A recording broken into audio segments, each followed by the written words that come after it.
Telangana revenue, గృహ నిర్మాణం, సమాచార శాఖ మంత్రి పొంగేటి శ్రీనివాసరెడ్డి ఖమ్మం పట్టణంలో ఈ సందర్భంగా మంత్రి పొంగేటి శ్రీనివాసరెడ్డి మాట్లాడుతూ, సీఎం రేవంత్ రెడ్డి హయాంలో ప్రతి ఒక్కరికి ఆగస్టు 15వ తారీఖు రైతు రుణమాఫీ 2 లక్షలు మాఫీ పూర్తి చేస్తామని చెప్పారు. ఇందిరమ్మ కార్యక్రమాలు కూడా ముగ్గు పోసుకోబోతున్నాం.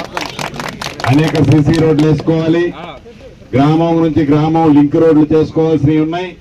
తప్పకుండా వాటన్నిటినీ పూర్తి చేసే బాధ్యత మీ ఇంటి పెద్ద కొడుకుగా నాదేనని చెప్తూ, మత్స్యశాఖ కార్మికులకు ఇప్పుడే కార్డులు కొన్ని వచ్చాయి. వారు కూడా చల్లగా ఉండే విధంగా ఇందిరమ్మ రాజ్యంలో మనస్ఫూర్తిగా వారికి కూడా అభినందనలు తెలుపుతూ సెలవు తీసుకుంటున్నారు. For watching. For more updates subscribe to my channel. చూస్తూనే ఉండండి.